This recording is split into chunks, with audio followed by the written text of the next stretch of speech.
The most brutal punishments of Genghis Khan. What comes to your mind when you hear the name Genghis Khan? A great conqueror.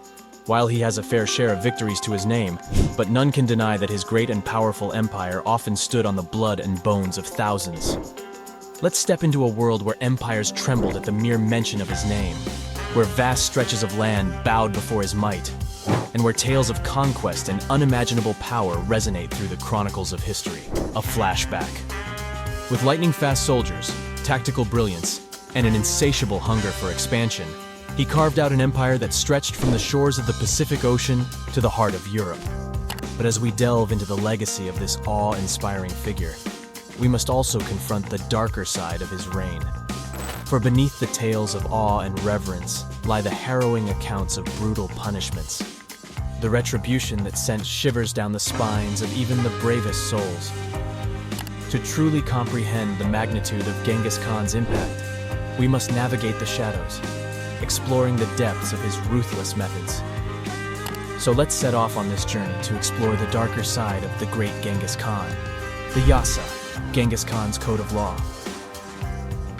Amidst the vast expanse of the Mongolian grasslands, Genghis Khan ruled his empire with an iron fist and an unyielding sense of justice. At the heart of his rule lay the Yasa, a code of law that shaped the destiny of nations and set the stage for the rise of one of history's most formidable empires. Amidst the hallowed chambers of the Khan's court, the Yasa was born, a testament to the Khan's vision of order and discipline. This holy code went beyond simple regulations to become the code of conduct of Mongolian society, knitted with custom, dignity, and an unwavering commitment to upholding the Khan's supremacy. A web of laws had the power to influence each citizen's life. Every offense was met with unforgiving consequences, be it rebellion, betrayal, or something small like theft. Death, exile, or worse awaited those who dared challenge the Khan's authority, directly or indirectly. As word got out of Yasa, stories of its severe punishments ingrained themselves in the imaginations of the Mongolian people. Even subconsciously, the fear began leading and guiding the lives of the people, directing their every move and maintaining the perilous balance of Genghis Khan's empire. The Yasa had an importance beyond laying the punishments, though. This law created a large and varied empire, overcoming the language barriers, and brought numerous Mongol tribes together, creating an integrated society that not only conquered with might, but also with a feeling of purpose. The Yasa was a testament to Genghis Khan's brilliance, allowing him to create an empire that would have a lasting impact on history by tying together an ensemble of many peoples. Execution methods. Like two sides of a coin, there is a darker side to this tale of glory. Punishments are held to maintain law and order, but we probably cannot imagine the forms of punishments that used to be dished out to the unfortunate souls found guilty. Beheading, among the most notorious forms of execution, was beheading, a grisly act that held both practical and psychological significance. He wasn't the only historical figure to execute this punishment, but it was the Khan's strategic employment of this method that struck fear into the hearts of his enemies. He saw beheading not just as a means to an end, but as a powerful tool of psychological warfare. Large groups of captives would face the terrifying prospect of simultaneous beheadings. The horrendous scene of multiple fallen heads, the crimson lands, and the collective gasps of horror ensured the survivors spread tales of Genghis Khan's merciless retribution. Torn apart, one method, though, stood out from among others: execution by breaking. In this gruesome display, the victim, bound and helpless, would be tied to 4 horses, each pulling in a different direction. As the horses surged forward, the unfortunate soul was subjected to a slow and agonizing demise, torn apart limb by limb, as bones shattered and tendons snapped. Kind of reminded me of Attila the Huns. This method of execution was not just a means to an end, it was a spine-chilling display of power, a horrifying reminder of the Khan's dominance over life and death, annihilation of entire cities. Genghis Khan left an indelible mark on history, etching his legacy with blood-soaked tales of retribution and annihilation. In the relentless pursuit of dominance, the Khan employed a strategy of the brutal punishment of annihilating entire cities or populations. The once thriving city of Nishapur, the second largest city of Razavi Khorasan province, was engulfed in flames, buildings reduced to charred remains.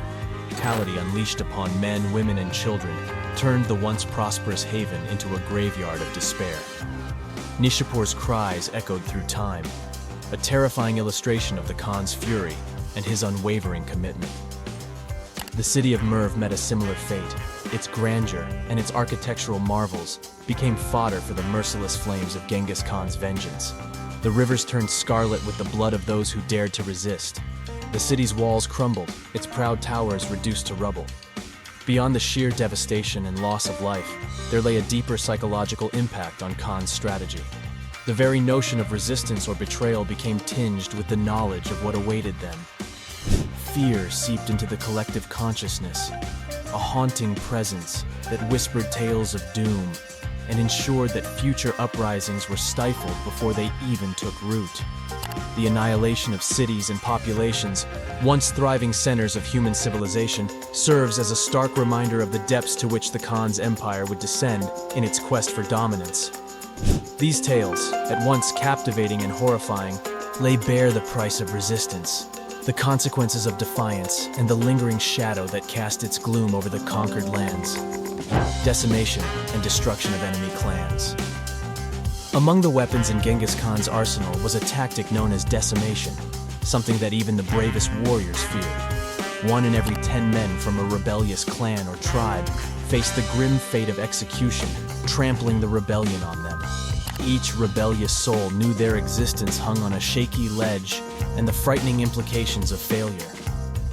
When the time came, a legion of Khan's loyal soldiers would descend upon the defiant tribe with a mix of fear and resolve.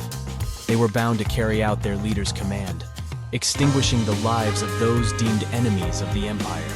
It was a duty that weighed heavily upon their shoulders, for they too knew that one day, the blade of the Khan could turn on them. The cries of the innocent reverberated through the air, blending with the anguished wails of mothers clutching their children close, seeking solace in the face of impending doom. The sword of judgment did not discriminate.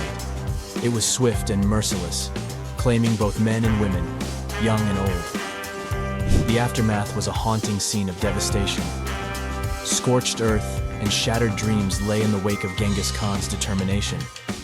The eradication of potential threats was an essential facet of his grand design, leaving no stone unturned and no trace of defiance to linger. Though not just Genghis Khan's physical annihilation, but the psychological impact of his strategy was equally profound. Through elimination and the destruction of enemy clans, he sought to send an indelible message of his unyielding ruthlessness, making even the bravest of souls tremble at the mere whisper of his name. Through this, he not only silenced rebellion, but also paved the way for a lasting reign. His merciless actions served as a warning to all those who dared harbor thoughts of defiance. The Mongolian lands belonged to him, and he would stop at nothing to maintain his grip on power. Psychological warfare and public displays. Genghis Khan wielded not only a sword of steel, but also a weapon far more powerful, the insidious art of psychological warfare. He understood the profound impact that terror could have on the human psyche, and he wielded it like a master craftsman, sculpting the minds of his enemies with meticulous precision. His public displays of punishment were proof. Bodies impaled on stakes or left hanging from gallows adorned the landscape, serving as a horrid warning to any who dared oppose the Khan's reign and cross the line drawn by the Khan's unforgiving hand. The fear that penetrated the air became an invisible weapon, seeping into the hearts and minds of the conquered. It gnawed at their resolve, made them doubt, and crippled any notions of resistance, suffocating their spirits and leaving them gasping for a flicker of hope.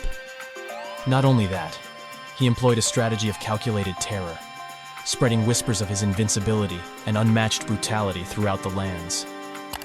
Rumors of entire cities left in ruin, innocent lives extinguished with impunity, and the Khan's insatiable thirst for power ignited a palpable fear that coursed through the veins of those who dared challenge his might. Fear was a weapon as sharp as any sword, for it crippled the will of the conquered even before the clash of armies. Surrender seemed like the only oasis in a desert of despair to them. As Genghis Khan advanced, his reputation grew, his legend solidifying with each passing conquest. Even those who never encountered him or his army were scared. The psychology of his adversaries shattered, replaced by a paralyzing dread that turned their will to dust. The tale of Genghis Khan, the fearsome conqueror, remains proof that conquering was not just about wielding swords and arrows. It was about bending the minds of his adversaries, shattering their resolve, and leaving them paralyzed in the face of his indomitable will, proving the phrase, "Fear is our greatest enemy." References, history, extra. The Brutal Brilliance of Genghis Khan Retrospect Journal. The Mongols' Conflict and What Else. History.co.uk. 8 Brutal Acts of Genghis Khan and his successors.